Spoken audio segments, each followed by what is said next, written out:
Tonight we're going to confront one of the most unsettling questions in all of physics. The electron in an atom carries a negative charge. The nucleus carries a positive charge. Opposite charges attract. You learned that in school. So why doesn't the electron just fall straight into the nucleus? It should spiral inward, crash, and that would be the end of the atom. The end of matter. The end of you. Every atom in your body should have collapsed in a fraction of a second. And yet here you are. Something is preventing that catastrophe, and it's not what you think. The electron isn't orbiting the nucleus like a tiny planet. It's doing something far stranger. And when you ask what the electron actually is, what it's made of, the answer is so bizarre that it forced physicists to abandon nearly everything they thought they knew about reality. If you find this kind of deep exploration fascinating, a quick like or subscribe really helps the channel grow. It's a small thing, but it makes a huge difference. Now, let's begin. Let's start with something you already know, or at least something you think you know. Atoms.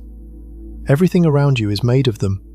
The screen you're looking at right now, the air you're breathing, the bones in your hands, the water in your cells, the chair you're sitting on, the floor beneath it, the ground beneath the floor, all the way down to the molten iron churning at the center of the earth. Atoms.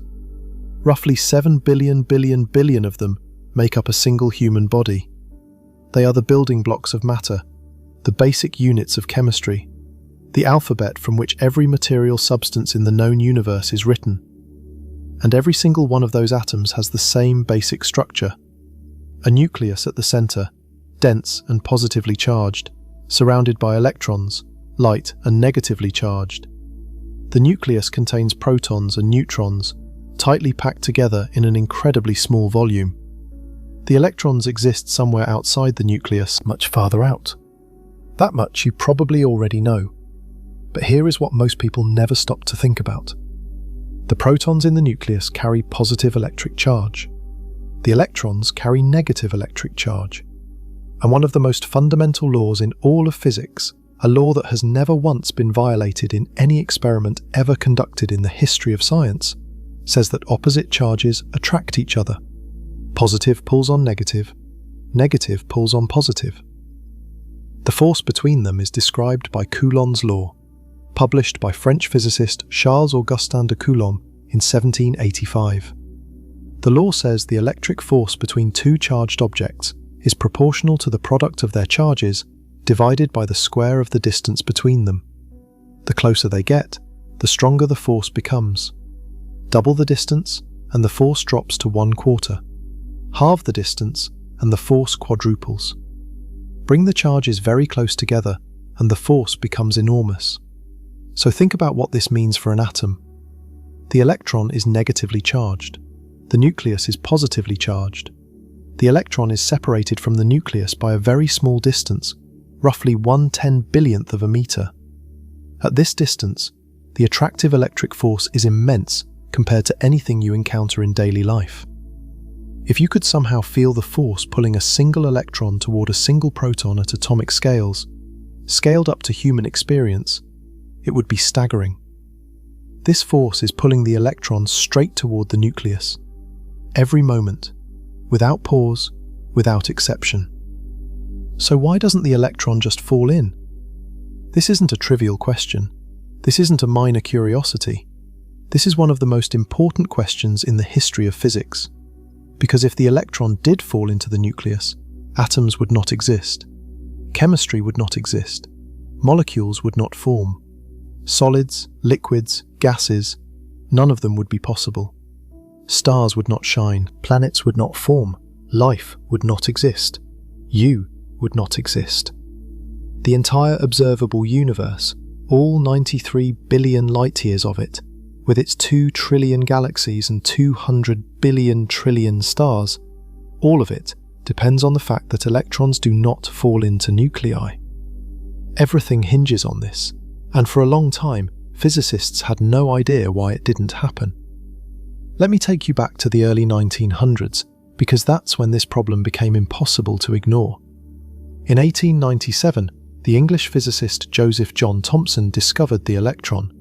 He was studying cathode rays, streams of something that flowed through vacuum tubes when you applied a voltage. By carefully measuring how these rays bent in electric and magnetic fields, Thomson determined that cathode rays were made of particles, tiny, negatively charged particles with a mass far smaller than any atom.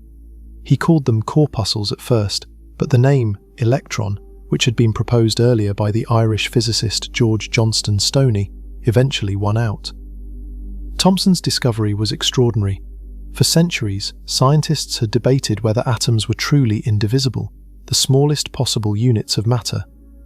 Thomson proved they were not. Atoms contained something smaller. They contained electrons. But this raised an immediate question.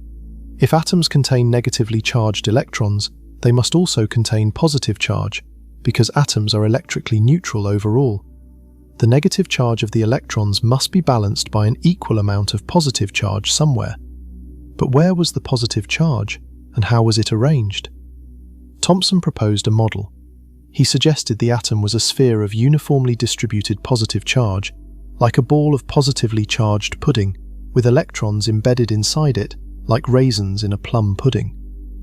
This is why his model became known as the plum pudding model. In Thomson's picture, the electrons sat at equilibrium positions inside the positive sphere. The positive charge pulled on them from all directions, and they settled into stable arrangements. The model was reasonable. It explained atomic neutrality. It was consistent with what was known at the time, and it seemed to provide stability. The electrons weren't orbiting anything. They were just sitting in place, held there by the surrounding positive charge. But Thomson's model was wrong, and the experiment that destroyed it was one of the most famous in the history of science. In 1911, Ernest Rutherford, a New Zealand-born physicist working in England, conducted an experiment with his colleagues Hans Geiger and Ernest Marsden. They fired alpha particles, which are helium nuclei consisting of 2 protons and 2 neutrons, at a thin sheet of gold foil. Alpha particles are relatively heavy and positively charged. They move fast. If Thomson's model was correct, the positive charge in the gold atoms was spread out uniformly across the entire volume of each atom. An alpha particle passing through should experience only small, gentle deflections from this diffuse charge. It would be like rolling a bowling ball through a room full of cotton candy. The ball might wobble slightly, but it would pass straight through without much trouble. And for the most part, that's exactly what happened. Most alpha particles went straight through the gold foil with barely any deflection at all. But some of them didn't. Some alpha particles bounced back at large angles, and a small fraction, roughly 1 in 8,000, bounced almost directly backward, coming back nearly the way they came. Rutherford was stunned. He later described it by saying it was as if you fired a 15-inch artillery shell at a piece of tissue paper, and it came back and hit you. The plum pudding model could not explain this. If the positive charge was spread out over the whole atom, no alpha particle could ever encounter a concentration of charge dense enough to deflect it backward. The only explanation was that the positive charge was not spread out. It was concentrated in an incredibly small, incredibly dense core at the centre of the atom. Rutherford called this core the nucleus. The numbers were extraordinary. The atom itself has a diameter of roughly 1/10 billionth of a metre, which scientists call 1 angstrom. The nucleus, Rutherford determined, has a diameter roughly 10,000 to 100,000 times smaller than that. If you scaled the atom up to the size of a football stadium, the nucleus would be about the size of a small marble sitting at the centre of the 50-yard line. Everything else, the vast majority of the atom's volume, was empty space. The electrons were out there somewhere, far from the nucleus, occupying the rest of that enormous volume. This was a radical new picture of the atom, but it immediately created a devastating problem. Rutherford's model looked a lot like a miniature solar system.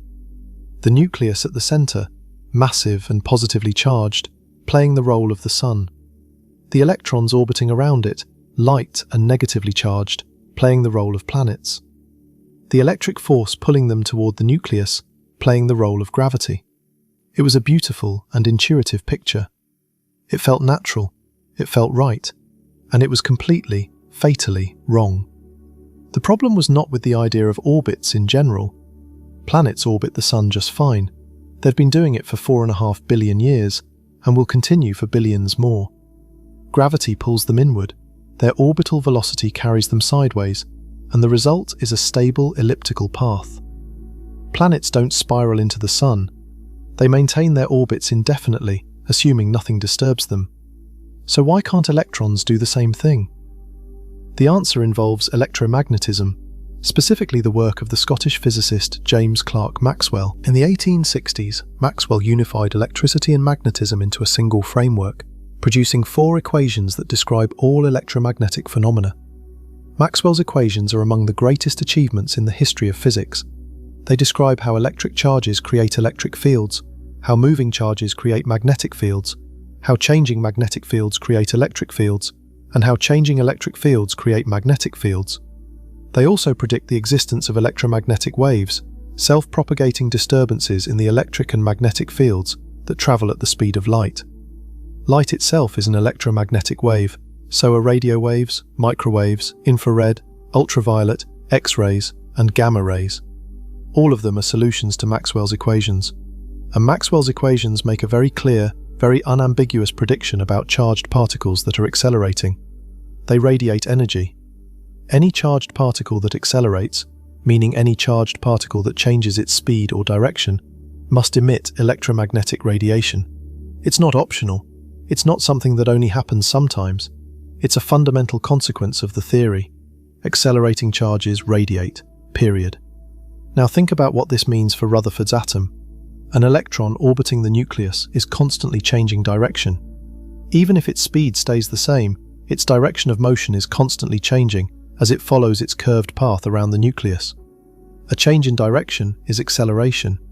So according to Maxwell's equations, the orbiting electron must radiate electromagnetic energy continuously. But energy has to come from somewhere. The electron can only radiate energy by losing its own energy. As it loses energy, it slows down.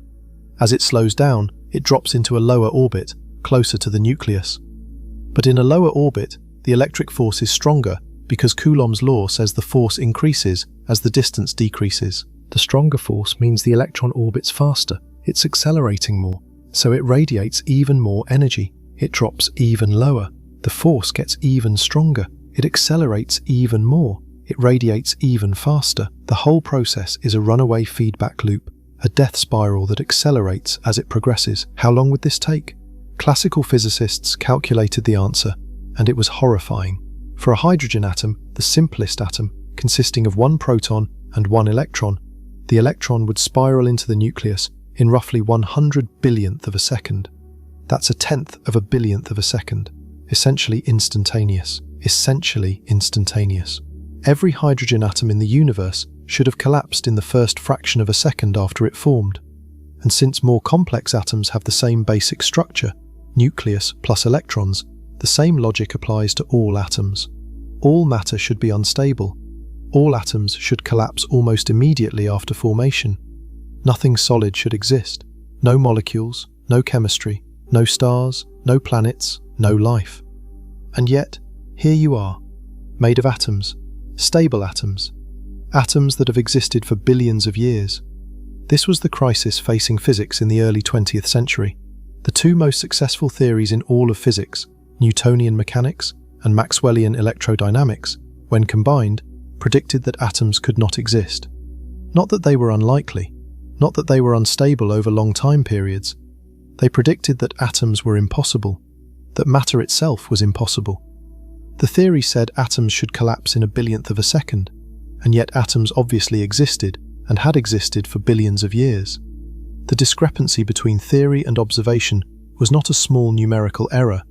It was a total, absolute, catastrophic failure. This is important to understand, because it shows that the problem was not a gap in knowledge that could be filled by a small adjustment. It was not a case where the existing theories were approximately right and just needed fine-tuning. The existing theories gave an answer that was wrong by something like 26 orders of magnitude. The predicted lifetime of an atom was about 10 to the minus 11 seconds. The observed lifetime was effectively infinite, at least billions of years, which is about 10 to the 17 seconds. The ratio between prediction and reality was roughly 10 to the 28. The observed lifetime was effectively infinite, at least billions of years, which is about 10 to the 17 seconds. The ratio between prediction and reality was roughly 10 to the 27. That's a 1 followed by 27 zeros. No small correction can fix a discrepancy that large. Something fundamental was wrong with the classical picture. Some physicists tried to find ways around the problem within classical physics. Maybe the electron wasn't really orbiting. Maybe it was just sitting still, hovering at a fixed distance from the nucleus, held in place by the electric force. But that doesn't work either. A stationary electron in the field of a nucleus is in an unstable equilibrium. The slightest disturbance, and disturbances are always present, would cause it to fall inward. It's like balancing a ball on top of a hill. In theory, the ball can sit at the very top. In practice, any tiny push sends it rolling down.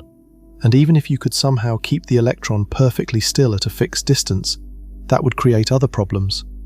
A static model can't explain the spectrum of light that atoms emit, which was already well measured by this time. There was also the question of what happens when atoms interact with light. By the late 1800s, scientists had carefully measured the light emitted by hot gases of different elements.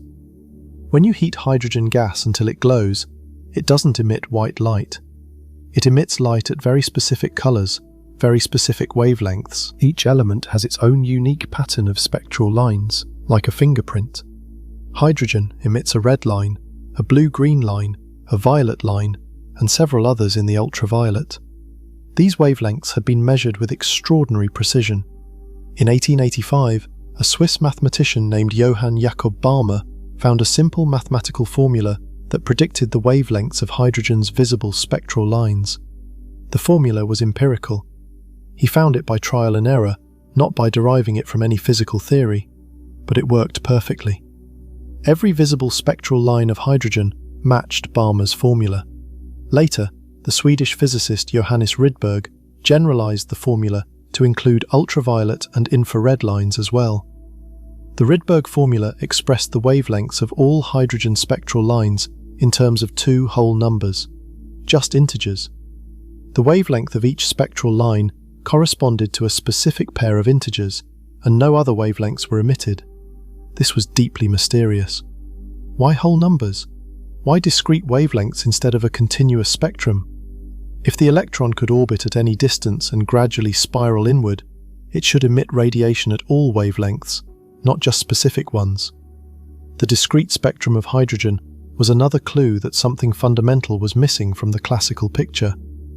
The first person to make serious progress was the Danish physicist Niels Bohr.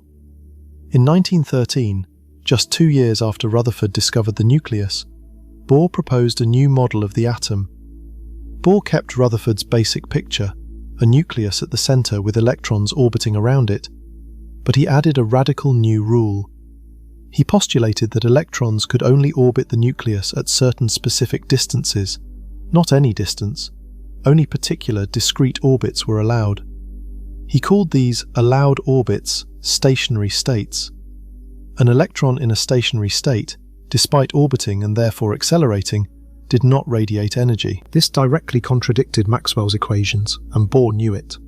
He simply declared that Maxwell's equations did not apply at atomic scales. It was a bold, almost reckless assertion, but it worked. Bohr's allowed orbits were determined by a condition involving Planck's constant, the fundamental constant of quantum physics.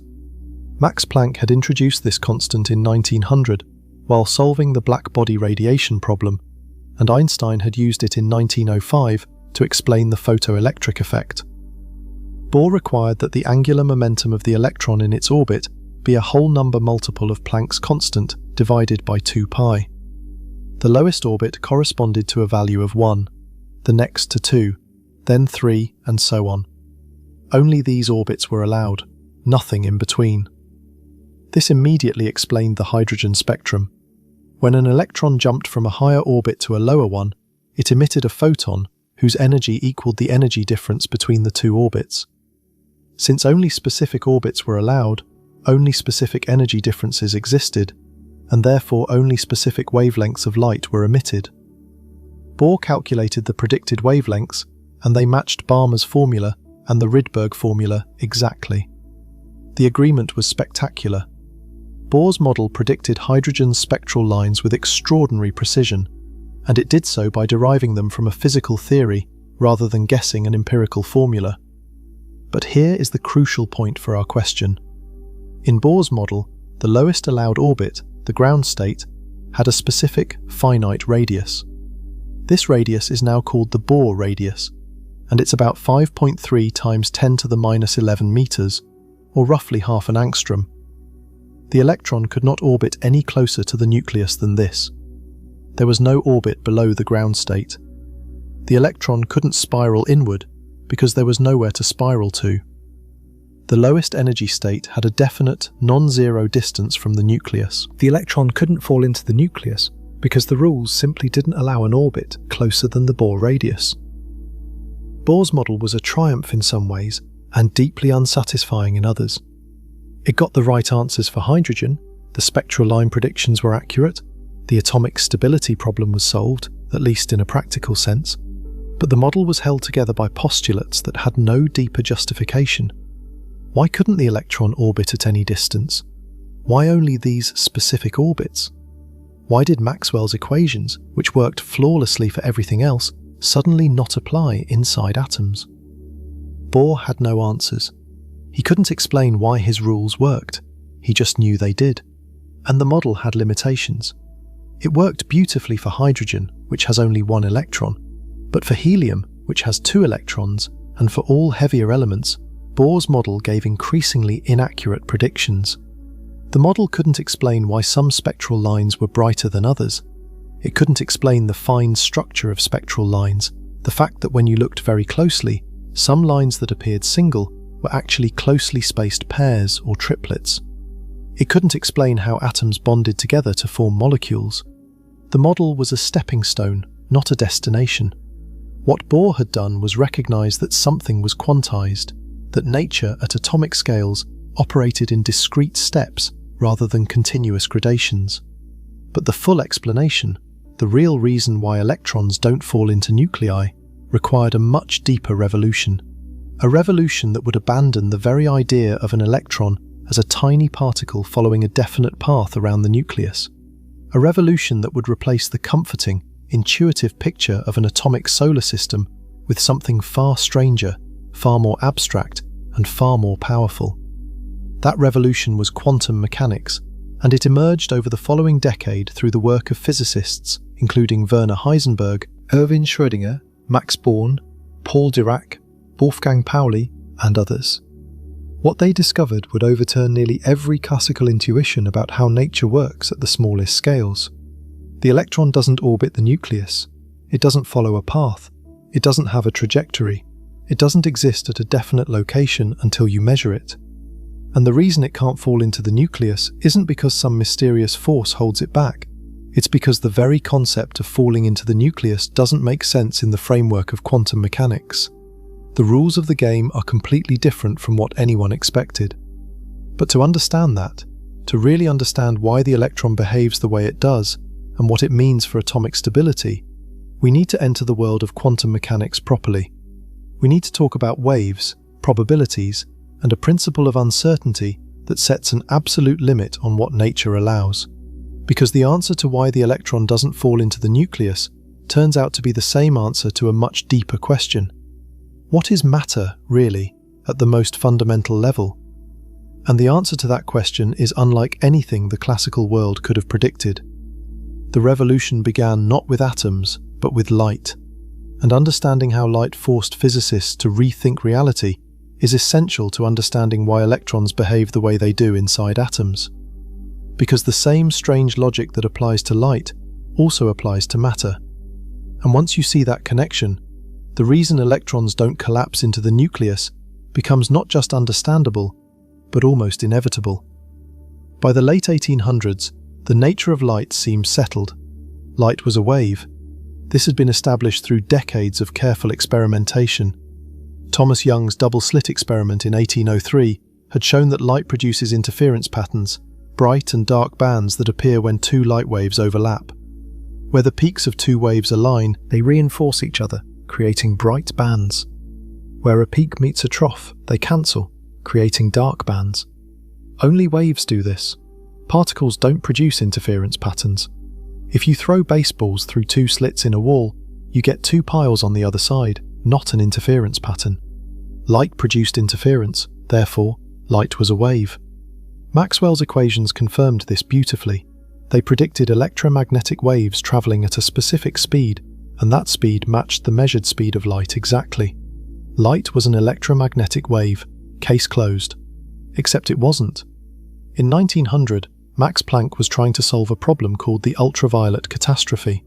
Classical physics predicted that a hot object should emit infinite energy at high frequencies. This was obviously wrong, because hot objects don't emit infinite energy. But the mathematics of classical wave theory insisted they should. Planck found that he could fix the problem if he assumed energy wasn't emitted continuously, but in discrete packets. He called these packets quanta. Each quantum had an energy proportional to the frequency of the light. The proportionality constant was a new fundamental number that became known as Planck's constant. Planck himself wasn't entirely comfortable with this idea. He considered it a mathematical trick, a computational device that gave the right answer without necessarily reflecting physical reality. He spent years trying to derive his result without using quanta, and failed. Then, in 1905, Albert Einstein took Planck's idea much further. Einstein was studying the photoelectric effect, a phenomenon where light hitting a metal surface ejects electrons from that surface. The puzzling thing was that whether electrons were ejected depended on the color of the light, not its brightness. Dim blue light could eject electrons from certain metals. Bright red light could not, no matter how intense. If light were purely a wave, this made no sense. A brighter light carries more energy. It should be able to eject electrons regardless of color. But Einstein proposed that light actually consists of individual particles, discrete packets of energy. Each packet, later called a photon, carries an energy determined by its frequency. Blue light has a higher frequency than red light, so each blue photon carries more energy than each red photon. If a single photon doesn't carry enough energy to knock an electron free from the metal, it doesn't matter how many photons you send, none of them individually has enough energy. 1,000 weak punches won't do what a single strong punch can. This was shocking. Light, which had been conclusively demonstrated to be a wave, was also a particle. Not one or the other, both. It behaved like a wave when it passed through slits and created interference patterns. It behaved like a particle when it hit a metal surface and ejected electrons. The same entity exhibited two completely different natures depending on how you interacted with it. This was the first crack in the classical worldview. Nature at the fundamental level was not what anyone expected. Now here is where things connect to atoms and electrons. In 1924, a French physicist named Louis de Broglie asked a question that seemed almost absurd at the time. If light, which everyone thought was a wave, also behaves as a particle, could matter, which everyone thought was particles, also behave as a wave? De Broglie proposed that every particle, every physical object, has an associated wavelength. The wavelength is inversely proportional to the particle's momentum. Heavy, fast-moving objects have extremely short wavelengths, so short that the wave behavior is completely undetectable. A baseball, a car, a human being, all have de Broglie wavelengths so incredibly tiny that no experiment could ever detect their wave nature. But for something as small and light as an electron, the wavelength becomes significant, comparable to the size of an atom. This was confirmed experimentally in 1927 by Clinton Davison and Lester Germer. They fired electrons at a nickel crystal and observed a diffraction pattern. Diffraction is something only waves do. The electrons were behaving like waves, spreading out, interfering with each other, creating patterns of high and low intensity. Individual electrons, one at a time, when fired at a crystal, eventually built up a diffraction pattern on the detector. Each individual electron landed at a specific point, like a particle. But over many electrons, the pattern of where they landed was the pattern of a wave. Electrons were both particles and waves, just like light. This wave-particle duality is not a metaphor. It's not an analogy. It's not saying electrons are like waves in some poetic sense. Electrons genuinely exhibit wave behavior. They interfere, they diffract, they have wavelengths, and this changes everything about how we understand atoms. Think about what this means for Bohr's model. Bohr said electrons could only exist in certain specific orbits around the nucleus, but he couldn't explain why. De Broglie's wave idea provided a clue. If the electron is a wave, and it's wrapped around the nucleus in a circular orbit, then the wave must connect smoothly with itself. It must form a standing wave. A standing wave is a wave that fits perfectly into a confined space, like the vibrations of a guitar string. A guitar string is fixed at both ends. It can only vibrate at certain frequencies, frequencies where a whole number of half wavelengths fit between the two fixed points. The string can vibrate with 1/2 wavelength, or 2, or 3, or 17, but it can't vibrate at 1.5 half wavelengths. That doesn't work because the wave wouldn't connect smoothly at the ends. Similarly, de Broglie proposed, the electron wave wrapping around the nucleus must fit a whole number of wavelengths into the orbit. If the circumference of the orbit equals 1 wavelength, that works. 2 wavelengths, that works. 3, 4, any whole number. But 1.5 wavelengths don't work. The wave would destructively interfere with itself. It would cancel out. Only orbits where a whole number of wavelengths fit are allowed, and this reproduced Bohr's quantization condition exactly. The whole numbers weren't arbitrary.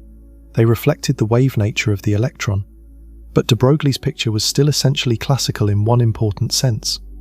It still imagined the electron as a wave travelling along a definite path, a circular orbit around the nucleus. The full quantum mechanical picture goes much further, and it was developed primarily by two physicists working independently, with very different mathematical approaches that turned out to be equivalent. In 1925, Werner Heisenberg developed a version of quantum mechanics based on matrices, arrays of numbers that could be manipulated mathematically to predict the outcomes of experiments. His approach was abstract and made no attempt to visualize what the electron was doing between measurements. It was purely about predicting the results of observations. In 1926, Erwin Schrödinger developed a different approach, wave mechanics, based on a mathematical object called the wave function. The wave function, usually denoted by the Greek letter psi, is a mathematical function that assigns a number, generally a complex number, to every point in space at every moment in time. Schrödinger wrote down an equation, now called the Schrödinger equation, that describes how the wave function evolves over time. This equation plays the same role in quantum mechanics that Newton's second law plays in classical mechanics. Newton's law tells you how particles move if you know the forces acting on them. Schrödinger's equation tells you how the wave function changes if you know the potential energy landscape the particle moves through. For a hydrogen atom, the potential energy comes from the electric attraction between the proton and the electron. It's negative, meaning it gets more negative as the electron gets closer to the proton. Plug this potential into Schrödinger's equation, and something remarkable happens. The equation doesn't have solutions for just any energy. Only certain specific energies are allowed. These are the energy levels of the hydrogen atom. They emerge naturally from the mathematics. You don't have to put them in by hand the way Bohr did. You don't have to postulate them. They're consequences of the equation itself, just as the allowed vibration frequencies of a guitar string are consequences of the wave equation for a vibrating string. The lowest allowed energy level, the ground state, corresponds to a specific wave function, and this wave function tells you something extraordinary about where the electron is, or more precisely, where the electron might be. The wave function itself is not directly observable. What is observable, as Max Born proposed in 1926, is the square of the wave function's magnitude. This quantity gives you the probability density. It tells you the probability of finding the electron in a particular region of space if you were to measure its position. Not where the electron is, but where it's likely to be found. The electron doesn't have a definite position until you measure it. Before measurement, it exists in a state of quantum indeterminacy, spread out across space as described by the wave function. For the ground state of hydrogen, the probability density is highest at the nucleus and falls off exponentially with distance. Wait, let that sink in. The probability density is highest at the nucleus. Does that mean the electron is most likely to be found right at the center, right at the proton? If so, hasn't the electron effectively fallen into the nucleus after all? No, and understanding why requires careful thinking about three-dimensional geometry. The probability density tells you the probability per unit volume. It's highest at the center. But when you ask where the electron is most likely to be found, you have to consider not just probability density, but also how much volume is available at each distance. Think of it this way. Imagine you're looking for the electron at a distance r from a nucleus. The set of all points at distance r from the center forms a spherical shell. The volume of that shell is proportional to r squared times the thickness of the shell. Near the nucleus, r is small, so the shell has very little volume, even though the probability density is high. Far from the nucleus, r is large, so the shell has lots of volume, but the probability density has dropped off. The most probable distance, where you're most likely to actually find the electron, is the distance where the product of probability density and shell volume is greatest. For hydrogen's ground state, this peak occurs at exactly the Bohr radius, 5.3 times 10 to the minus 11 meters. The same value Bohr calculated in 1913, but now derived from a completely different and far more fundamental theory. The electron isn't orbiting at the Bohr radius. It doesn't have a path. It doesn't trace a circle or an ellipse or any trajectory at all. It exists as a probability cloud, a fuzzy sphere of likelihood centered on the nucleus, with the most probable distance matching the Bohr radius. The cloud has no sharp edge. There's a small but non-zero probability of finding the electron very far from the nucleus, and a small but non-zero probability of finding it very close, or even, technically, inside the nucleus. But the overwhelming likelihood is that you'll find it at roughly the Bohr radius. Now we come to the heart of the matter, the reason the electron doesn't collapse into the nucleus, and the key is the Heisenberg uncertainty principle. Werner Heisenberg showed in 1927 that there are fundamental limits to how precisely certain pairs of physical properties can be known simultaneously. The most important pair for our purposes is position and momentum. The more precisely you know a particle's position, the less precisely you can know its momentum, and vice versa. This is not a limitation of measurement instruments. It's not about the clumsiness of our tools. It's a fundamental property of nature. The particle literally does not have a well-defined position and a well-defined momentum at the same time. The universe itself doesn't contain that information. The uncertainty principle is expressed mathematically as the uncertainty in position multiplied by the uncertainty in momentum being greater than or equal to Planck's constant divided by 4 pi. The product of these two uncertainties has a minimum value set by a fundamental constant of nature. You can make one uncertainty very small, but only at the cost of making the other very large. Now think about what happens if you try to confine the electron closer and closer to the nucleus. Confining the electron to a smaller region means reducing the uncertainty in its position. You're squeezing the electron into a tighter space, which means you know more precisely where it is. But the uncertainty principle says that reducing position uncertainty must increase momentum uncertainty. The electron's momentum becomes less well defined. It could be moving in any direction with a wide range of possible speeds. Higher momentum uncertainty means higher average kinetic energy. This is a direct consequence. If the momentum can take a wide range of values, including large ones, the average kinetic energy, which depends on the square of the momentum, is necessarily large. The electron might be close to the nucleus, which reduces its potential energy because of the electric attraction. But being close also means being confined, which increases its kinetic energy because of the uncertainty principle. So there are two competing effects. The electric attraction wants to pull the electron as close to the nucleus as possible, which would minimize the potential energy. The uncertainty principle says that confining the electron to a very small space increases its kinetic energy enormously. The total energy of the electron is the sum of its kinetic energy and its potential energy. The kinetic energy is always positive. The potential energy is negative, becoming more negative as the electron gets closer. As the electron gets closer to the nucleus, the potential energy decreases, which is favorable, but the kinetic energy increases, which is unfavorable. At some point, these two effects balance. There is an optimal distance where the total energy is minimized. Bringing the electron any closer would increase the kinetic energy more than it would decrease the potential energy, so the total energy would go up. Moving the electron farther away would decrease the kinetic energy less than it would increase the potential energy, so again, the total energy would go up.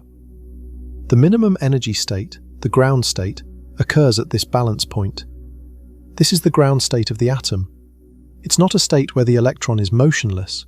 It's not a state where the electron is at a specific distance from the nucleus. It's the quantum state of lowest possible energy, a state where the competing demands of electrical attraction and quantum confinement reach an equilibrium. The electron cannot lose any more energy because there is no lower energy state available. There is nowhere left to fall to. The ground state is the bottom, it's the floor. The electron sits there not because something is holding it up, but because down simply doesn't exist below this point. Let me say this more carefully, because it's the central answer to our question. In classical physics, the electron could have any energy. It could spiral down continuously, losing energy smoothly, getting closer and closer to the nucleus. Energy was continuous.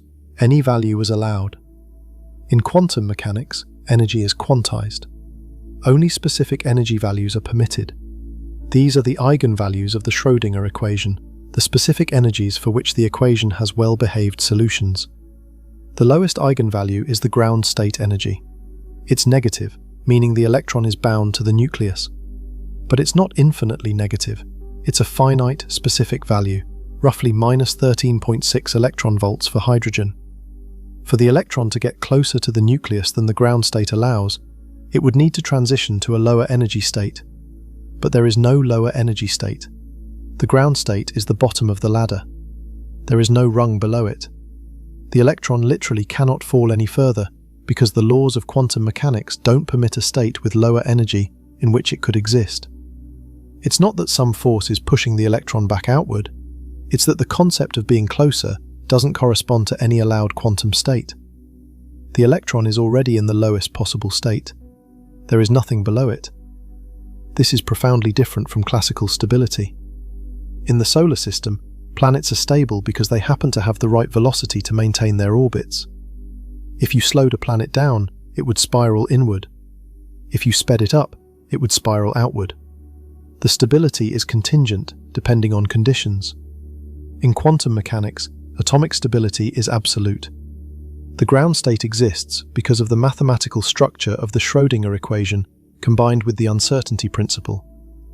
No matter what you do to the atom, short of providing enough energy to remove the electron entirely or fuse the nucleus, the electron will remain in or return to the ground state. You can heat it, cool it, shake it, irradiate it. As long as the atom remains intact, the ground state persists. You can excite the electron to a higher energy level by giving it exactly the right amount of energy. A photon with the right frequency can bump the electron from the ground state to the second level, or the third, or higher. But the electron won't stay there. It will spontaneously emit a photon and drop back down, eventually returning to the ground state. The ground state is the natural resting place, the default configuration, the bottom. This also explains why atoms emit light at specific wavelengths. The energy levels are discrete. When an electron drops from one level to another, it emits a photon whose energy equals the difference between the two levels. Since only specific energy differences are possible, only specific photon energies are emitted. Specific energies mean specific frequencies, which means specific wavelengths. The spectral lines that Balmer and Rydberg catalogued, that Bohr explained with his postulated orbits, emerge naturally and inevitably from Schrödinger's equation. They're not put in by hand. They're consequences of the mathematics. Let me address something that often causes confusion.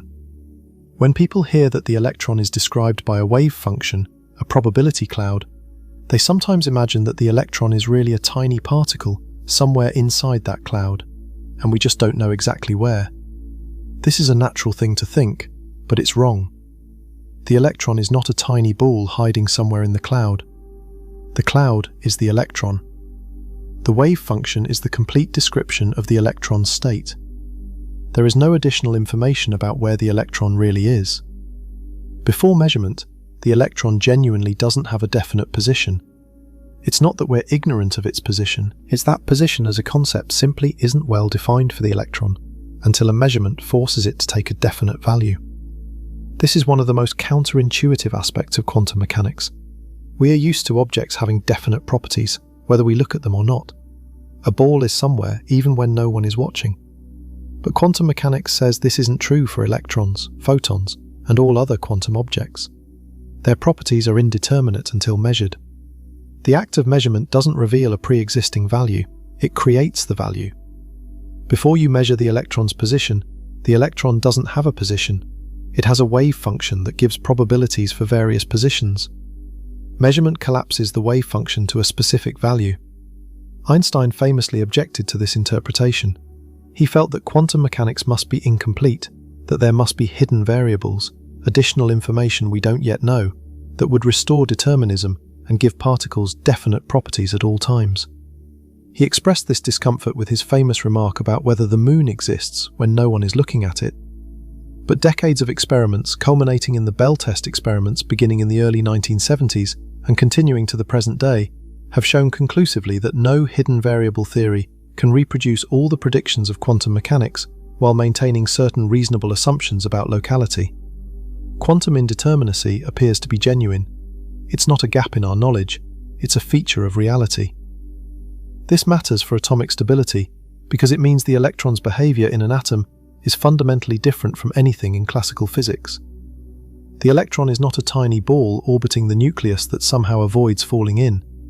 It's a quantum entity described by a wave function spread across space in a probability cloud, existing in a quantized energy state that has a natural minimum. The minimum arises because the laws of quantum mechanics, encoded in the Schrödinger equation and the uncertainty principle, demand it.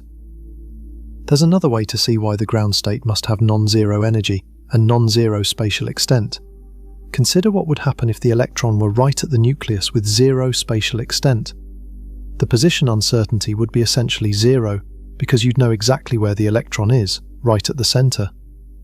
The uncertainty principle then demands that the momentum uncertainty be infinite. Infinite momentum uncertainty means the kinetic energy would be infinite. The total energy would be infinitely large and positive, not the negative bound state we need. So a perfectly localized electron at the nucleus isn't a low energy state at all, it's an infinitely high energy state. The atom spontaneously avoids this because nature always seeks the lowest available energy state. The ground state wave function of hydrogen is actually quite simple mathematically. It's a spherically symmetric function that decreases exponentially with distance from the nucleus. It has no angular dependence. It looks the same in every direction. This is the shape that minimizes the total energy given the constraints imposed by quantum mechanics. It's the optimal compromise between getting close to the nucleus to minimize potential energy and spreading out enough to keep kinetic energy under control. Higher energy states have more complex shapes. The second energy level includes states with angular dependence, wave functions shaped like dumbbells or rings rather than simple spheres. These correspond to the familiar s, p, d, and f orbitals of chemistry. Each shape represents a different way the wave function can arrange itself, a different standing wave pattern in 3 dimensions around the nucleus. Higher energy levels have more nodes, points or surfaces where the wave function crosses zero, just as higher harmonics on a guitar string have more nodes along the string.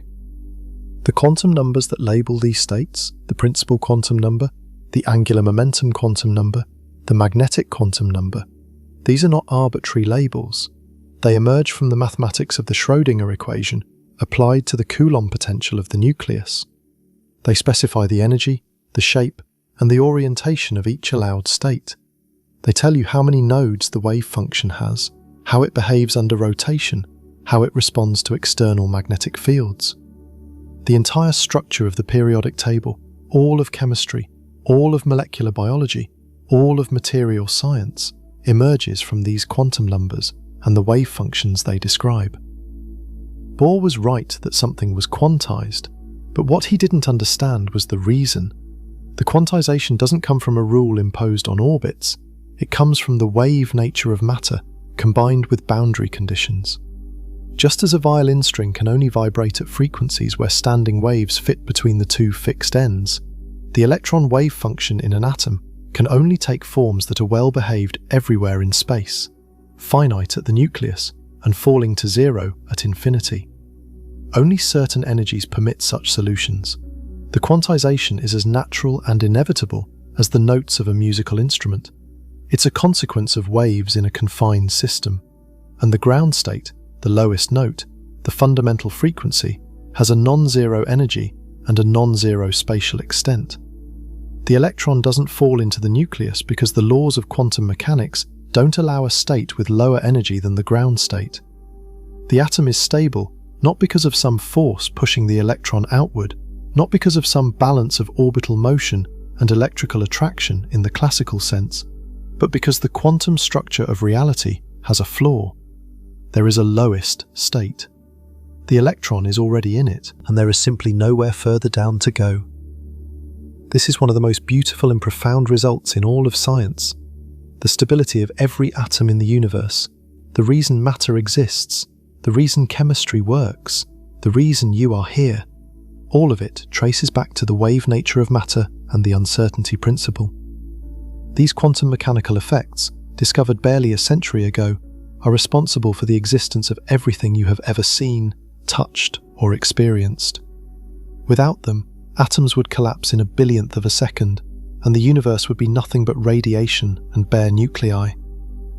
Quantum mechanics isn't just an abstract theory about tiny particles. It's the reason there is a world at all. So we now understand why the electron doesn't fall into the nucleus.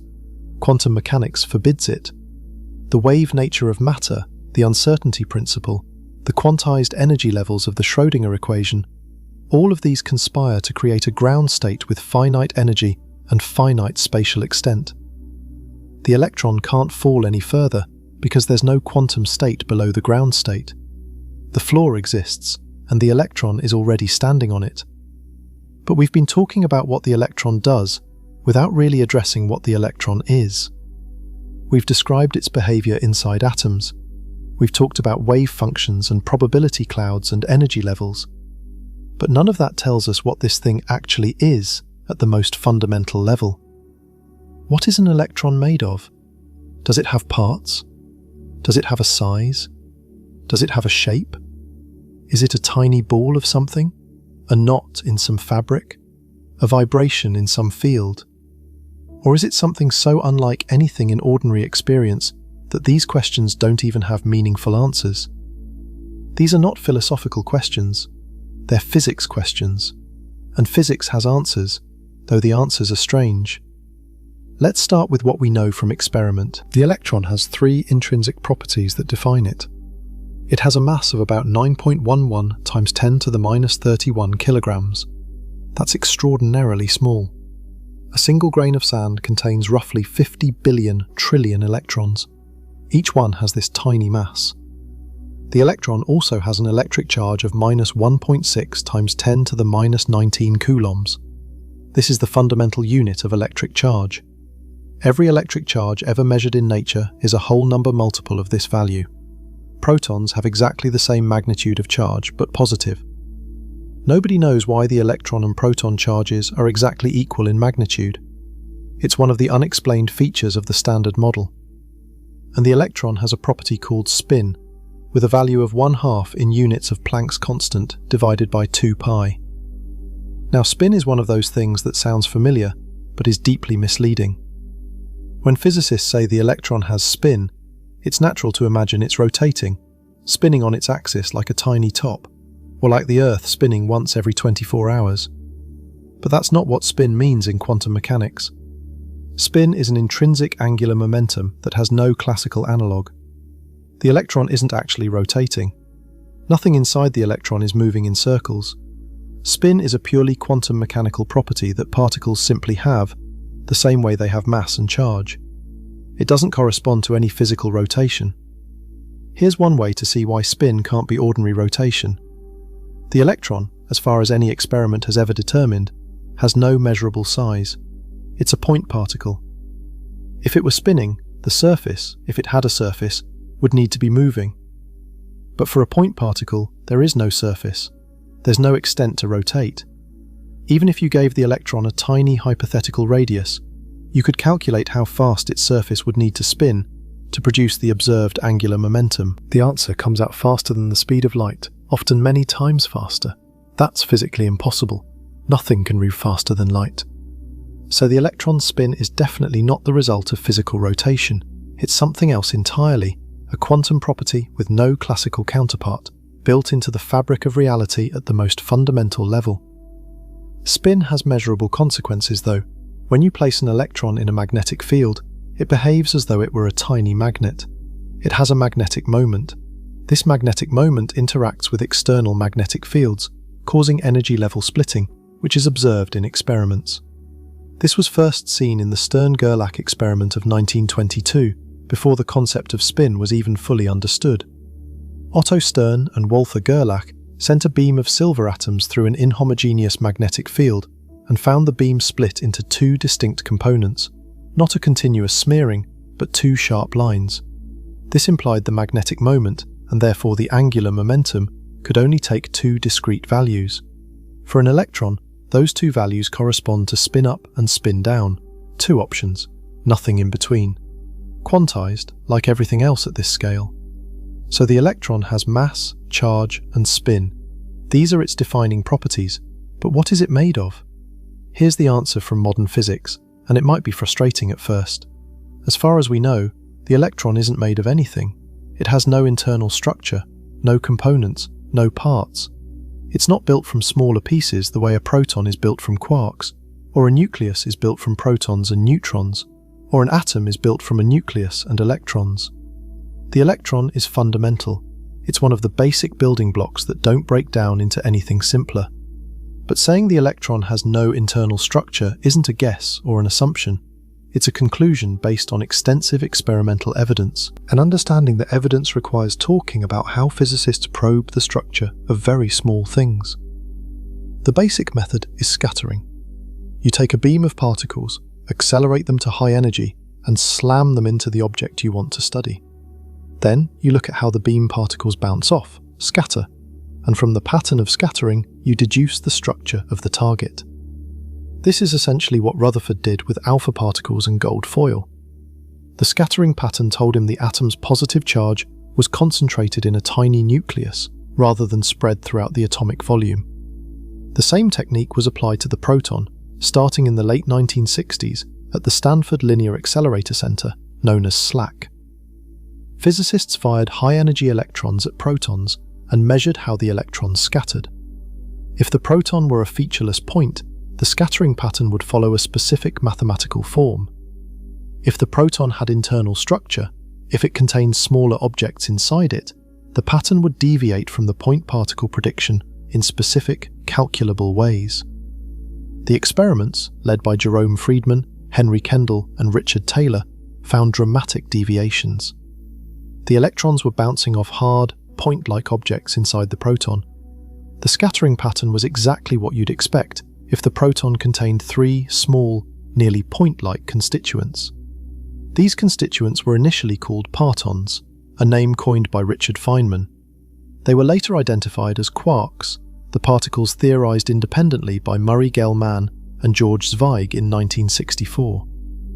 The deep inelastic scattering experiments proved that protons are composite objects.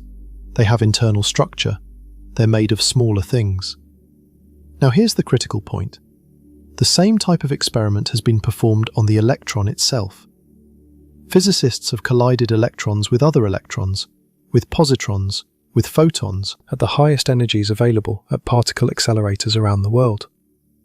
They've looked for any sign that the electron has internal structure, any deviation from point particle behavior, any hint that it might contain smaller constituents, and they found nothing. Absolutely nothing. The experiments at the Large Electron-Positron Collider at CERN, which operated from 1989 to 2000, probed the electron structure down to distances of about 10 to the minus 18 meters.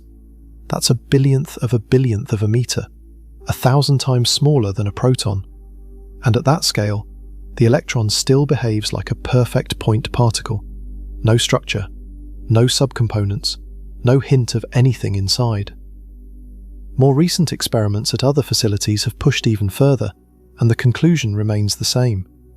Down to the smallest distances we can currently probe, the electron has no size and no internal structure. This doesn't mean the electron is literally a mathematical point with zero size in every possible theory. It means that in every experiment we've been able to conduct, the electron behaves indistinguishably from a point particle. Whatever the electron is, it's smaller than anything we can currently measure.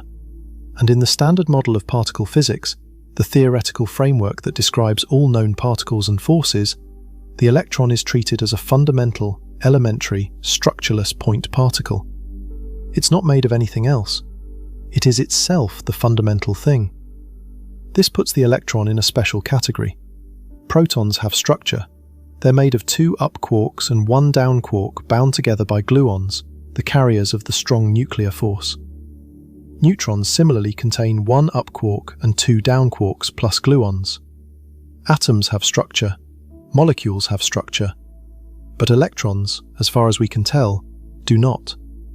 They are among the truly elementary particles of nature, alongside quarks, neutrinos, and a few others. The standard model of particle physics classifies all known fundamental particles into 2 groups: fermions, which are the matter particles, and bosons, which are the force-carrying particles. Fermions include quarks, which come in 6 flavors: up, down, charm, strange, top, and bottom, and leptons, which also come in 6 types: the electron, the muon, the tau, and 3 corresponding neutrinos.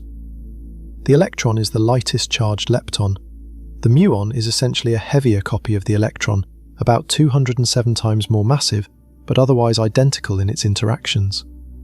The tau is heavier still, about 3,477 times the electron's mass. Why 3 copies exist, why nature repeats the same pattern at 3 different mass scales, is one of the great unsolved puzzles in physics. Nobody knows why there are exactly 3 generations of leptons and quarks. The standard model describes this fact, but doesn't explain it. So the electron is a fundamental lepton with no known internal structure. But saying it's a point particle raises a conceptual problem. If the electron is literally a point, a mathematical zero-dimensional object with no extent whatsoever, then its charge density is infinite at that point. All of its charge is concentrated in 0 volume, and when you try to calculate the energy stored in the electric field of a point charge, you get infinity. The electric field gets stronger and stronger as you approach the point, and the energy in the field grows without bound. Classically, a point charge has infinite self-energy. This is a problem that plagued physics for decades. Quantum field theory resolves this problem, but in a way that requires some explanation. Because quantum field theory is where the deepest modern understanding of what an electron actually is resides, and that understanding is radically different from any picture you might have in your head.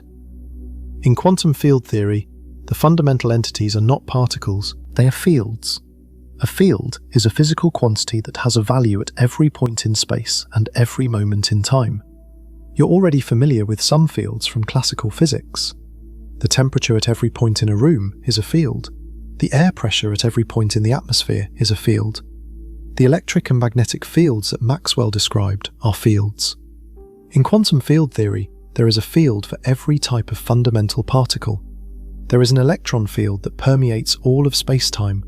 There is an up quark field, a down quark field, an electromagnetic field, a Higgs field, and so on. Each field fills the entire universe, everywhere, all the time. What we call a particle is an excitation of the corresponding field. An electron is not a tiny ball sitting in space. An electron is a localized excitation, a vibration, a ripple in the electron field. Think of a calm lake. The water extends everywhere, smooth and featureless. Now drop a pebble. A ripple appears. That ripple is localized. It has a position, it moves, it carries energy and momentum. But it's not a separate object floating on the water.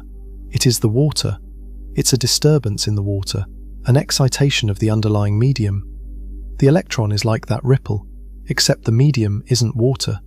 It's the electron field, a quantum field that permeates all of space-time. When we say we've created an electron, what we really mean in the language of quantum field theory is that we've excited the electron field. We've added a quantum of energy to the field in a localized region, and that quantum manifests as what we observe and measure as a particle. When an electron is destroyed, say by annihilating with a positron, the excitation disappears. The energy goes into exciting other fields, typically the electromagnetic field, producing photons. Fields get excited and de-excited. Energy flows from one field to another, and the localized excitations of these fields are what we call particles. This is a profound shift in perspective. In the classical view, particles are the primary things. They exist as definite objects at definite locations with definite properties.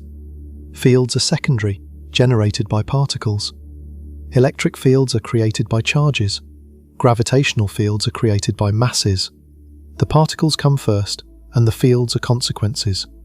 In quantum field theory, the hierarchy is reversed. The fields are primary. They are the fundamental entities. They exist everywhere, at all times. Particles are secondary. They are excitations of the fields, temporary disturbances in the underlying quantum medium. Every electron in the universe is an excitation of the same electron field. Your electrons and my electrons are ripples in the same field. This is why all electrons are identical. In classical physics, if electrons were little balls, you'd have to explain why every single one has exactly the same mass, exactly the same charge, exactly the same spin. How can billions of trillions of separate objects be so precisely identical? It would be like finding that every grain of sand on every beach on Earth was exactly the same size, same shape, same weight, down to the last atom. In classical physics, this would be a baffling coincidence. In quantum field theory, it's trivially explained.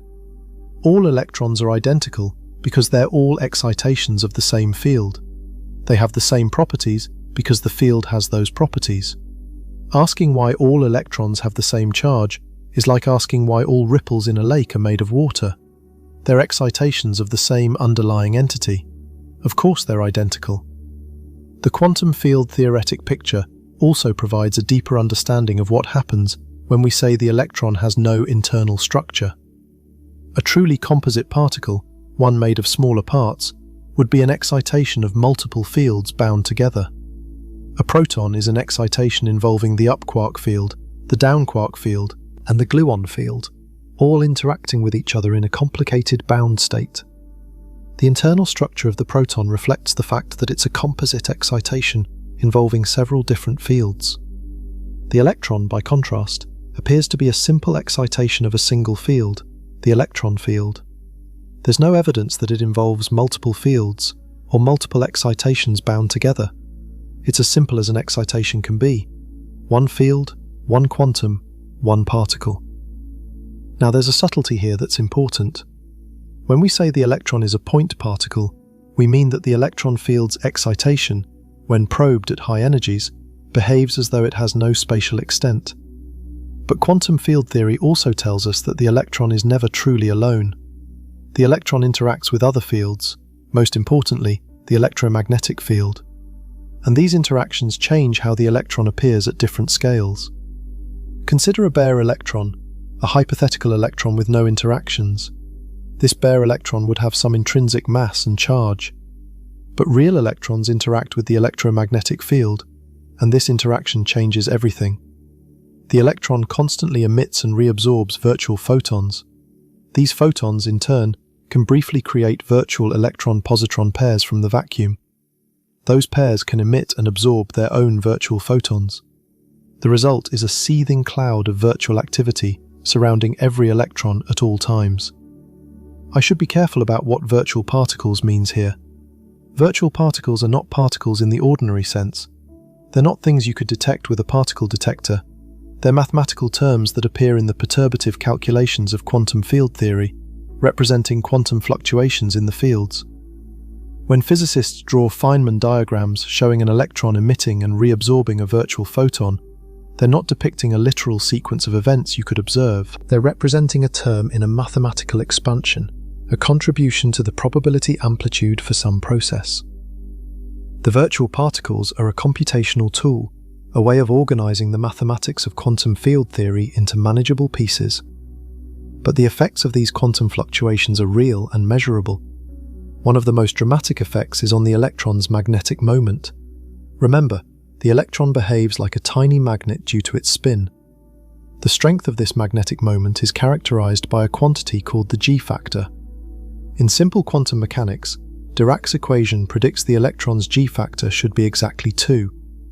But when you include the effects of virtual photons and virtual particle-antiparticle pairs from quantum electrodynamics, the G factor shifts slightly away from 2. The deviation is called the anomalous magnetic moment. This is one of the most precisely tested predictions in all of science. The theoretical prediction, calculated to 10th order in the perturbation expansion using quantum electrodynamics, gives a value for the electron's anomalous magnetic moment of approximately 0.001159652181228. The experimental measurement, using exquisitely sensitive devices called penning traps that can hold a single electron in isolation for months while measuring its magnetic properties, gives a value of approximately 0.001159652181073. These numbers agree to better than 1 part in a billion. The theoretical value and the measured value match to roughly 10 significant figures. There is no other prediction in any field of science that has been verified to this level of precision. Think about what this means. The quantum field theory picture of the electron, treating it as an excitation of a quantum field, constantly interacting with virtual photons and virtual pairs, predict the electron's magnetic properties to an accuracy of 1 part in 10 billion. This isn't a rough estimate. This isn't an order of magnitude calculation. This is a prediction accurate to the 10th decimal place, confirmed by experiment. If your theory of what the electron is gives you this level of agreement with reality, you're probably doing something right. This extraordinary agreement also tells us something important about the electron's structure, or rather, its lack of structure. If the electron were composite, if it were made of smaller parts bound together, those parts would affect the magnetic moment in ways that would show up as discrepancies between the quantum electrodynamics prediction and the measured value. The fact that the prediction matches so precisely, with no unexplained discrepancies, places extremely tight constraints on any possible substructure. If the electron has parts, those parts must be so tightly bound and so far beyond our current energy reach that they leave no detectable signature even at the level of precision where we can measure 1 part in 10 billion. Now, could the electron be composite despite all this evidence? Could it be made of smaller things that we simply can't see yet? In principle, yes. Physics is an empirical science, and we can only know what our experiments tell us. The history of physics is full of examples where something thought to be fundamental turned out to be composite. Atoms were once thought to be indivisible. Then we found they contain electrons and nuclei. Nuclei were once thought to be fundamental. Then we found they contain protons and neutrons. Protons and neutrons were once thought to be fundamental. Then we found they contain quarks. At each level, higher energy experiments revealed deeper structure. Could the same thing happen to the electron? There are theoretical models that propose exactly this. Preon models, developed in the 1970s and 80s by physicists including Yogesh Patti, Abdus Salam, Haim Harari, and Michael Shoup, propose that quarks and leptons, including the electron, are made of smaller constituents called preons. Different preon models use different names and different structures, but the basic idea is the same. The particles we think of as fundamental are actually composite, made of a smaller set of truly fundamental building blocks. Preon models are attractive because they could explain some features of the standard model that currently have no explanation. Why are there exactly 3 generations of quarks and leptons? Maybe different generations correspond to different combinations or excitations of preons. Why do quarks and leptons have the charges they do? Maybe those charges arise from the charges of their constituent preons, the way a proton's charge arises from the charges of its constituent quarks. Why are there specific relationships between certain particle properties? Maybe those relationships reflect the underlying preon structure. But preon models face severe experimental constraints. If electrons were composite, you'd expect to see evidence at some energy scale. Excited states of the electron, analogous to excited states of the proton. Deviations from point particle scattering at high energies. Anomalies in precision measurements like the G factor. None of these have been observed. The experimental limits on electron substructure push any possible compositeness scale to extremely high energies, far beyond what current accelerators can reach. The constraints from the electron's anomalous magnetic moment alone are devastating. Any preon model must explain why its predictions are indistinguishable from those of a point-like electron to 1 part in 10 billion. That's a very hard requirement to meet. There are also theoretical challenges. If the electron is made of preons, what holds the preons together? A new force, stronger than anything we've observed. But a force that strong should produce effects we'd notice at lower energies. The binding energy would contribute to the electron's mass, but the electron's mass is tiny compared to the energy scales where compositeness might appear. This is a fine-tuning problem, similar to ones that plague other areas of physics. Most physicists today regard preon models as disfavored, but not completely ruled out. The electron might have structure at scales far beyond our current experimental reach. But as of now, every piece of evidence points to the electron being fundamental. A structureless, point-like excitation of the electron field, not made of anything else, not decomposable into smaller parts, simply itself. This raises a philosophical question that physics doesn't fully answer. If the electron isn't made of anything, if it has no parts, no internal structure, what gives it its properties? Why does it have the mass it does? Why does it have the charge it does? Why spin 1/2 rather than 0 or 1 or 3 halves? In the standard model, these values are parameters. They're measured experimentally and plugged into the theory. The theory doesn't predict them. It doesn't explain why the electron's mass is 9.11 times 10 to the minus 31 kilograms rather than some other value. It simply says, this is the mass, we measured it, and here is how the theory uses it. The Higgs mechanism, confirmed by the discovery of the Higgs boson at the Large Hadron Collider in 2012, explains how particles acquire mass. Before electroweak symmetry breaking, all the fundamental particles in the standard model are massless. The Higgs field, which has a non-zero value everywhere in space, interacts with particles and gives them mass. Different particles interact with the Higgs field with different strengths, and this determines their masses. The electron interacts weakly with the Higgs field, which is why it's light. The top quark interacts strongly, which is why it's heavy, roughly 340,000 times more massive than the electron. But the Higgs mechanism doesn't explain why the strengths of these interactions are what they are. It explains how particles get mass, the mechanism by which mass arises, but it doesn't explain why each particle gets the specific mass it does. The coupling strengths between particles and the Higgs field are free parameters of the standard model, measured but not predicted. Why the electron has its particular mass remains unexplained. The standard model contains about 19 free parameters, numbers that must be determined by experiment rather than derived from first principles. The electron mass is one of them. The charge is related to another, the electromagnetic coupling constant. These are inputs to the theory, not outputs. Could a deeper theory explain these values? Many physicists believe so.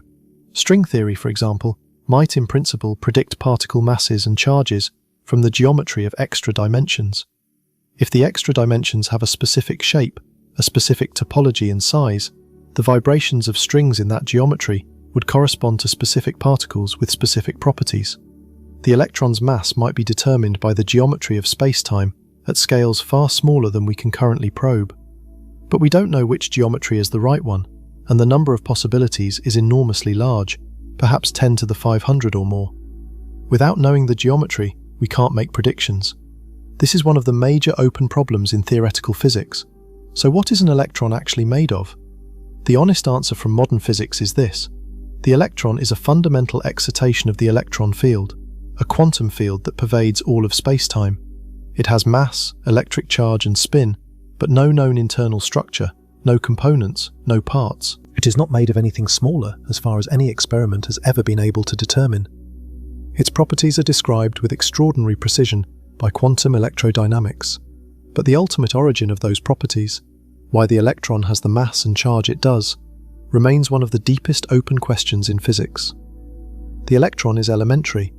It is itself the fundamental entity, and everything you've ever seen, every atom, every molecule, every star, every galaxy, is built from objects like it, fundamental quantum field excitations, whose basic nature remains, in some ultimate sense, mysterious.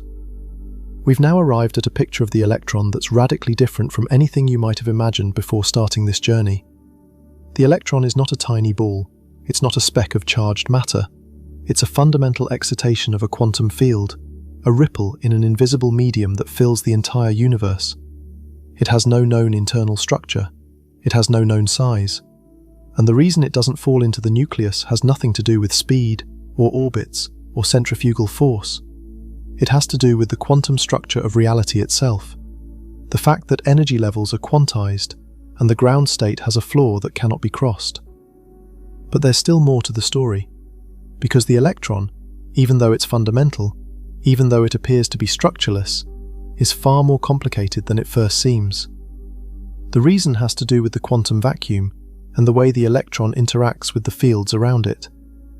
When you look closely enough, the electron is never truly alone. It exists in a constant state of interaction with the electromagnetic field and with the other quantum fields of nature. And these interactions affect what the electron looks like, how it behaves, and even what we mean when we talk about its properties. To understand this, we need to go deeper into quantum electrodynamics, the theory known as QED. This is the quantum field theory of electrons, positrons, and photons. It describes how electrically charged particles interact with each other through the exchange of photons, and it is, by any measure, the most precisely tested theory in the history of science.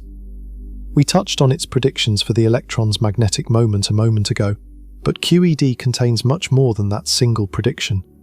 It provides a complete framework for understanding the electron's interactions, and in doing so, it reveals something surprising about the nature of the electron's charge and mass.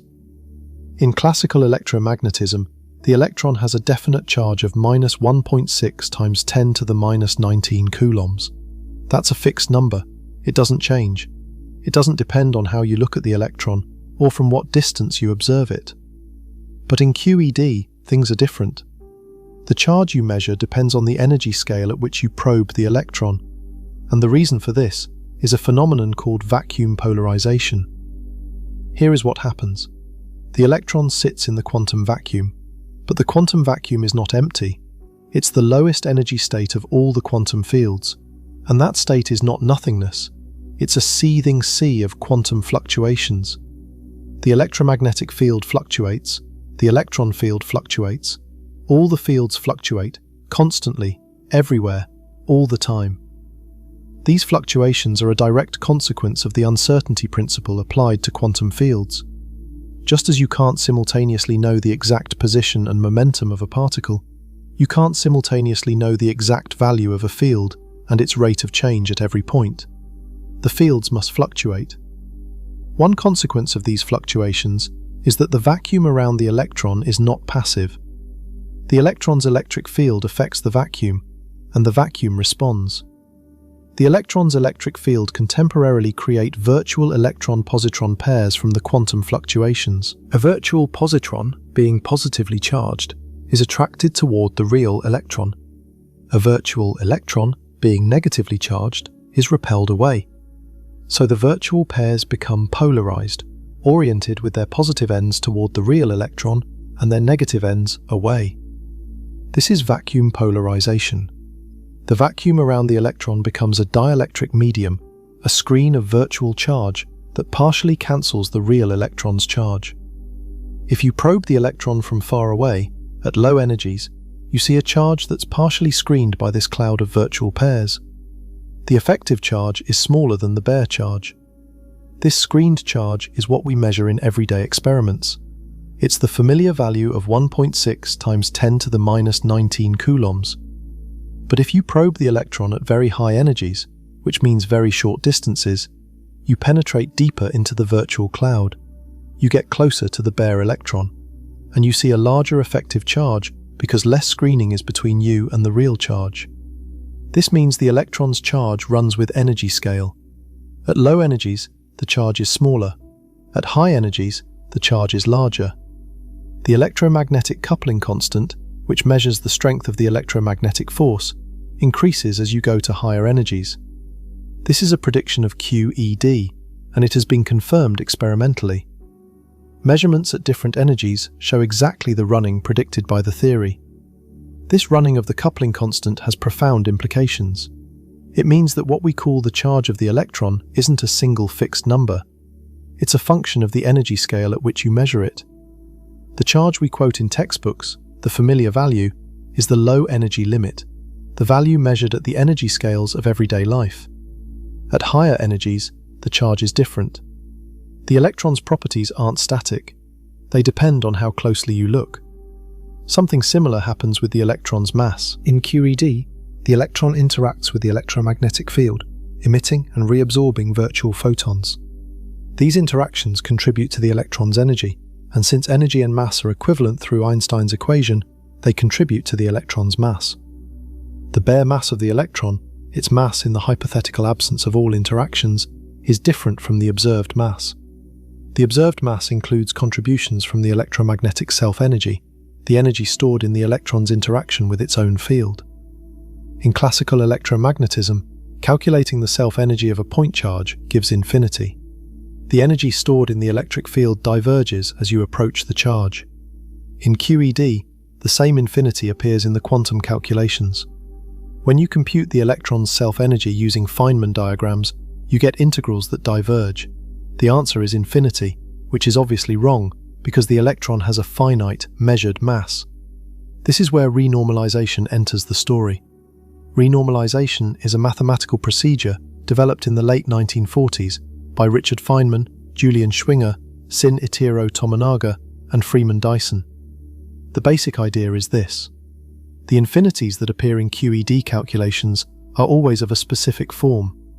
They can be absorbed into redefinitions of the electron's mass and charge.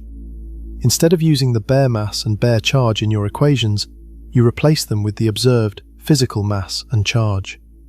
The infinities get absorbed into the difference between the bare and physical values. Once you've done this, all remaining calculations give finite, well-defined answers. This sounds like a trick, and initially many physicists were skeptical. You have infinities, and you hide them by redefining your parameters. Is that legitimate? Feynman himself expressed discomfort with renormalization, calling it a shell game. But there's a deeper justification. Renormalization isn't just about hiding infinities, it reflects a genuine physical insight. We never observe the bare electron, we always observe the dressed electron, the physical electron surrounded by its cloud of virtual particles and field interactions. The bare parameters are unobservable. They're artifacts of the mathematical formalism.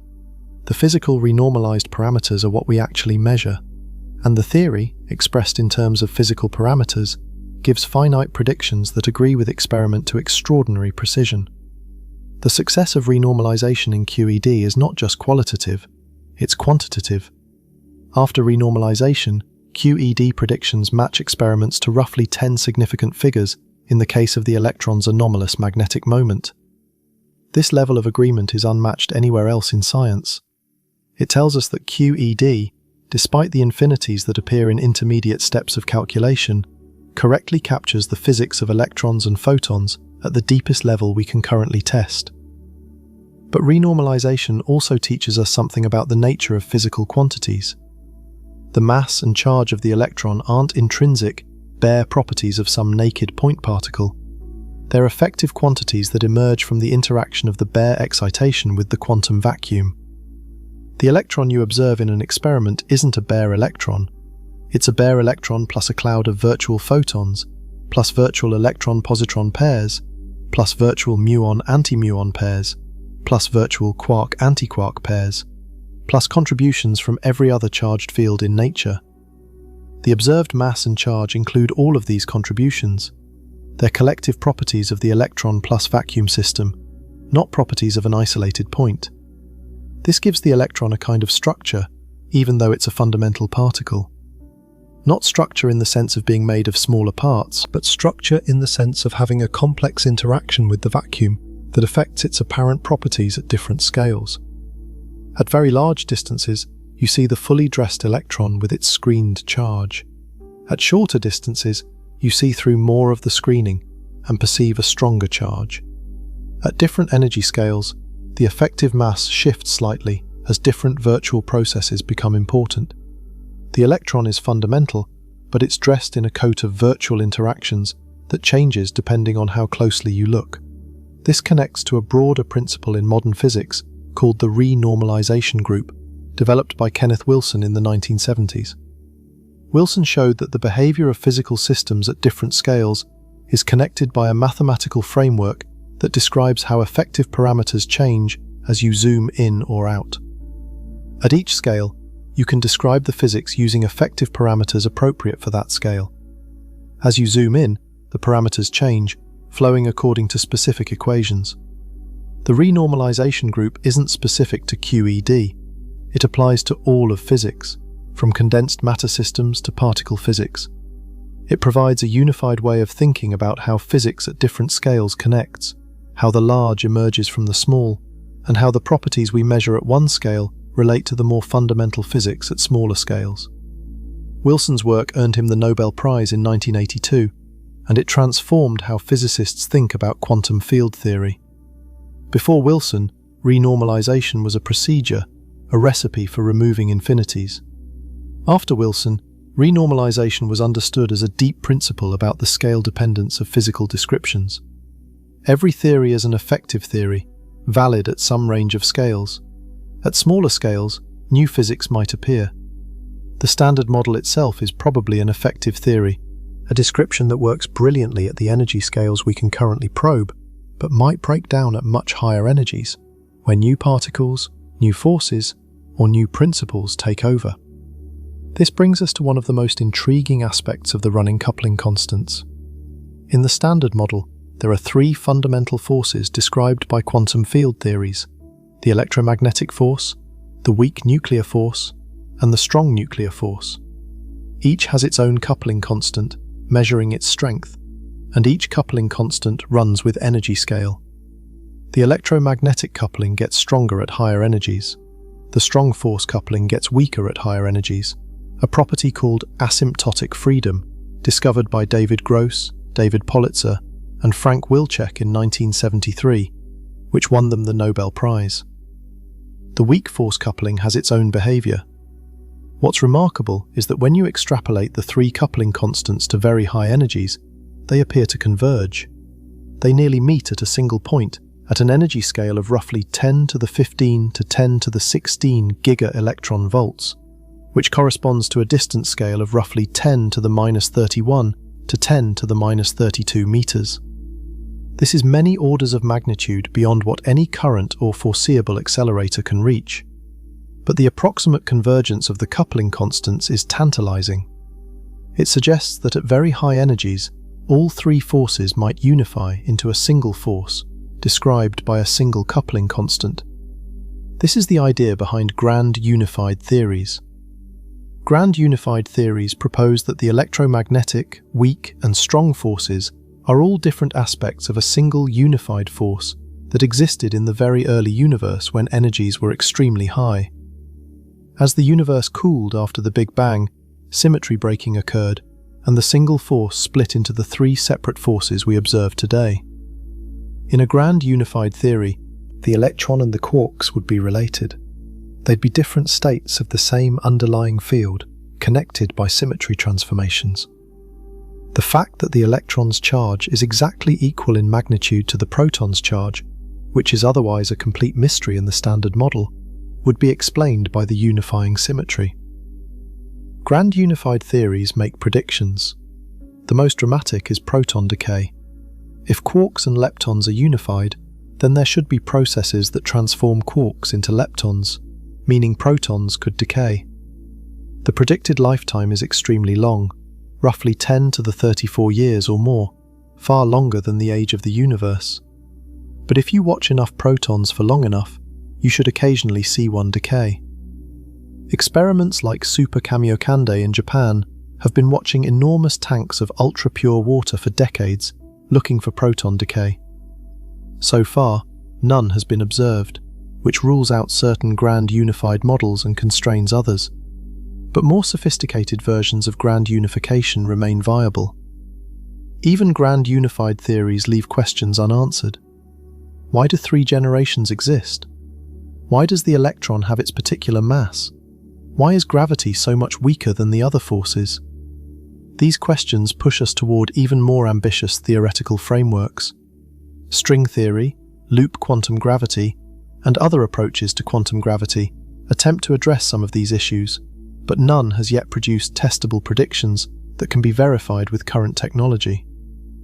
Let me pull back from the frontier of theoretical physics and return to the questions we started with. What is an electron made of, and why doesn't it fall into the nucleus? We now have answers to both, and the answers are connected in a deep and beautiful way. The electron is a fundamental excitation of the electron field, a quantum field that pervades all of space-time. It has mass, charge, and spin, but no internal structure. Its observed properties are not bare intrinsic values, but addressed by interactions with the quantum vacuum, shaped by virtual photons and virtual particle pairs that surround it at all times. The dressed electron, the one we measure in experiments, is an irreducibly quantum object whose properties run with energy scale, changing depending on how closely you look. The electron doesn't fall into the nucleus because the quantum mechanical structure of the atom forbids it. The wave nature of the electron, described by the Schrödinger equation, means the electron doesn't have a definite trajectory. It doesn't orbit the nucleus like a planet. It exists as a wave function spread across space, a probability cloud whose shape is determined by the allowed quantum states. The uncertainty principle creates a fundamental tension between confining the electron near the nucleus and the kinetic energy cost of that confinement. The ground state, the lowest possible energy state, represents the optimal balance between these competing effects. Below the ground state, there is no allowed quantum state. The electron cannot fall further because there is nowhere further to fall. These two answers, what the electron is and why it doesn't collapse, are unified by quantum mechanics. The same framework that tells us the electron is a field excitation also tells us why atoms are stable. The same uncertainty principle that makes the electron's position fundamentally indeterminate also prevents it from collapsing into the nucleus. The wave nature that gives the electron its peculiar quantum identity is the very thing that ensures the stability of all matter. Without quantum mechanics, atoms couldn't exist. Without atoms, nothing we know could exist. The stability of the universe is a quantum mechanical phenomenon, and the electron is at the center of it. It's worth pausing to appreciate how strange this is from the perspective of everyday experience. We live in a world of solid objects, tables, chairs, floors, walls, buildings, mountains. Everything seems solid and stable and permanent. But all of it is made of atoms, and atoms are mostly empty space, with electrons existing as fuzzy probability clouds around tiny, dense nuclei. The solidity you feel when you press your hand against a table isn't because the atoms in your hand are touching the atoms in the table.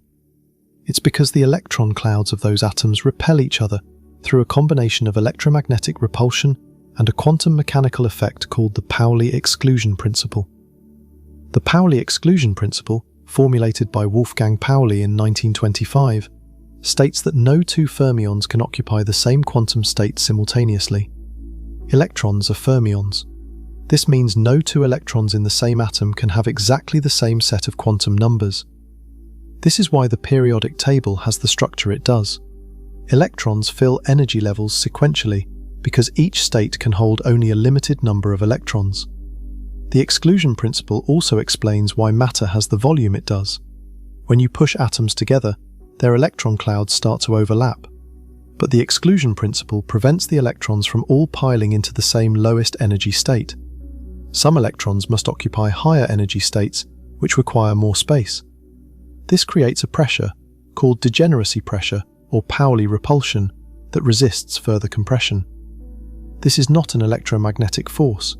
It's a purely quantum mechanical effect arising from the antisymmetric nature of the fermionic wave function. Degeneracy pressure is what keeps white dwarf stars from collapsing under their own gravity. A white dwarf is the remnant of a dead star, about the mass of the Sun compressed to the size of the Earth. Gravity is pulling it inward, trying to crush it further. What holds it up is the Pauli exclusion principle acting on its electrons. The electrons cannot all be squeezed into the lowest energy state. They resist compression, creating a pressure that balances gravity. Without quantum mechanics, without the exclusion principle, white dwarfs would collapse. And the same principle, operating at the atomic scale, is why ordinary matter has rigidity and volume, why tables are solid, why your hand doesn't pass through the table when you place it down. So the quantum mechanics of the electron doesn't just explain why atoms are stable, it explains why matter has the properties it does. Solidity, rigidity, volume, the entire macroscopic world of tangible objects arises from quantum effects operating at the atomic scale. The electron's wave nature, the uncertainty principle, the exclusion principle. These aren't abstract theoretical curiosities, they're the foundations of material reality. And yet, despite everything we know about the electron, despite the extraordinary precision of QED, despite the success of the Standard Model, profound mysteries remain. Why does the electron exist at all? Why is there an electron field permeating the universe? The Standard Model doesn't answer this. It takes the existence of its fields as given and describes how they interact. But it doesn't explain why these particular fields exist rather than others, why there is an electron field, but not some other field with different properties. The Standard Model is a description, not an explanation, of the particle content of the universe. Why does the electron have the mass it has? The Higgs mechanism explains how the electron acquires mass through its interaction with the Higgs field. But it doesn't explain why the coupling between the electron field and the Higgs field has the particular value it does. That value is a free parameter, measured but not predicted. It's one of the inputs to the theory, not one of its outputs. A truly fundamental theory would predict the electron's mass from first principles, derive it from something deeper. No current theory does this. Why are there 3 generations of matter? The electron is the lightest charged lepton. The muon is the same thing, but 207 times heavier. The tau is the same thing, but 3,477 times heavier. Each generation is a carbon copy of the previous one, but heavier. The Standard Model accommodates this, but doesn't explain it. When the muon was discovered in 1936, the physicist Isidore Isaac Rabi famously asked, "Who ordered that?" Nearly 90 years later, we still don't know. No one has explained why nature repeats the same pattern 3 times at 3 different mass scales. Is there a symmetry reason? Is there a deeper structure? Are there more generations we haven't discovered yet? We don't know. Why is the electron's charge exactly equal in magnitude to the proton's charge? The proton is made of 3 quarks, each carrying a fractional charge of plus 2/3 or minus 1/3 the electron's charge. The total comes to exactly plus 1, perfectly balancing the electron's minus 1. But the quarks and the electron are very different particles described by different fields. In the Standard Model, there's no fundamental reason their charges must balance so precisely. Grand unified theories can explain this by placing quarks and leptons in the same mathematical structure, but grand unification hasn't been confirmed. These are not minor loose ends, they're deep, fundamental questions about the nature of reality, and they all connect to the electron, this seemingly simple particle that turns out to be a window into the deepest layers of physics. The electron is perhaps the best studied object in the history of science. We know its properties with extraordinary precision. We can predict its behavior in almost any situation. And yet, at the most fundamental level, we still don't fully understand why it is the way it is. Let me end where we began, with a question that sounds like it should have a simple answer, but doesn't. What is an electron actually made of? And why can't it fall into the nucleus? The answer to the first question is that the electron, as far as we can tell, isn't made of anything. It's fundamental. It's an excitation of a quantum field, a basic feature of the universe that doesn't decompose into smaller parts. Its properties, mass, charge, and spin, are described with breathtaking precision by quantum electrodynamics, but the ultimate origin of those properties remains unknown. The electron is one of nature's irreducible building blocks, and we don't yet know why it has the particular characteristics it does. The answer to the second question is that the electron doesn't fall into the nucleus because quantum mechanics won't allow it. The electron in an atom is not a tiny ball orbiting a central nucleus. It's a quantum entity described by a wave function, existing in one of a set of discrete allowed energy states. The lowest state, the ground state, has a finite energy and a finite spatial extent. The uncertainty principle guarantees that confining the electron closer to the nucleus would increase its kinetic energy by more than the potential energy gained from being closer. The ground state represents the optimal balance, and below it there is no further state to transition to. The electron can't fall into the nucleus because the quantum structure of reality has a flaw. The electron is already on it. These two answers are deeply connected. The electron doesn't fall in because it's a quantum object, and quantum objects don't behave the way classical intuition suggests. They don't have trajectories, they don't spiral, they exist in states, and those states are governed by mathematical rules that have no classical parallel. The stability of atoms, the existence of chemistry, the solidity of matter, the structure of the periodic table, the functioning of stars, the existence of life, all of it traces back to the quantum nature of the electron and the principles that govern its behavior. A century ago, physicists looked at the atom and saw a paradox. The electron should fall into the nucleus. Classical physics demanded it. The atom should be impossible, and yet atoms exist. They exist by the trillions of trillions of trillions, forming every structure in the visible universe. The resolution of this paradox required a revolution in our understanding of nature, a revolution that replaced the deterministic, continuous, intuitive world of classical physics with the probabilistic, quantized, deeply counterintuitive world of quantum mechanics. That revolution is arguably the greatest intellectual achievement in human history. It began with Planck's quanta in 1900. It continued through Einstein's photons, Bohr's atomic model, de Broglie's matter waves, Heisenberg's uncertainty principle, Schrödinger's wave equation, Dirac's relativistic electron theory, and the development of quantum field theory and the Standard Model. Each step built on the previous ones. Each step revealed deeper layers of reality. And at every step, the electron was there, at the center of the story. The particle whose behavior forced physicists to abandon one classical assumption after another, until they arrived at a picture of reality that none of them could have anticipated. The electron is tiny, it's fundamental, it's quantum, and it's the reason you exist. Every atom in your body is stable because of the quantum mechanics of electrons. Every chemical bond that holds your molecules together is formed by electrons. Every electrical signal in your brain is carried by electrons. The light you see is emitted and absorbed by electrons transitioning between energy levels. The solid ground beneath your feet is solid because of the electron's quantum properties. You are, in a very real sense, a structure built by electrons, and those electrons are governed by laws that are nothing like the laws of everyday experience. They're governed by probability, by uncertainty, by quantization, by the wave nature of matter. Laws that seem strange and counterintuitive when you first encounter them, but laws that produce a universe of extraordinary richness and complexity. A universe of atoms and molecules and stars and planets and life and consciousness. All of it arising from quantum mechanics. All of it made possible by the fact that electrons don't fall into nuclei. The next time you look at your hand, remember what's happening at the atomic scale.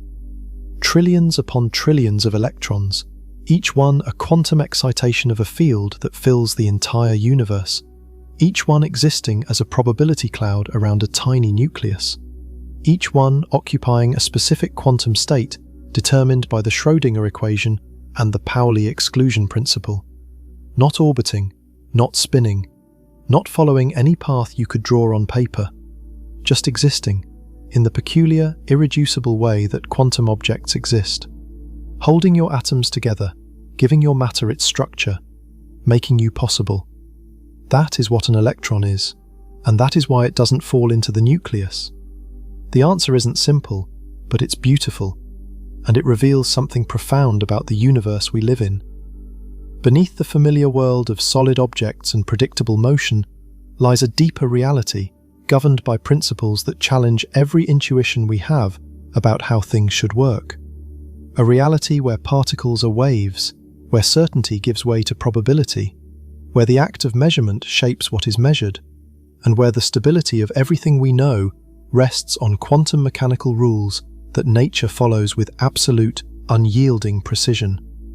That's the universe you live in, made of quantum fields, held together by quantum rules, more strange, more subtle, and more magnificent than anything the classical world could have imagined.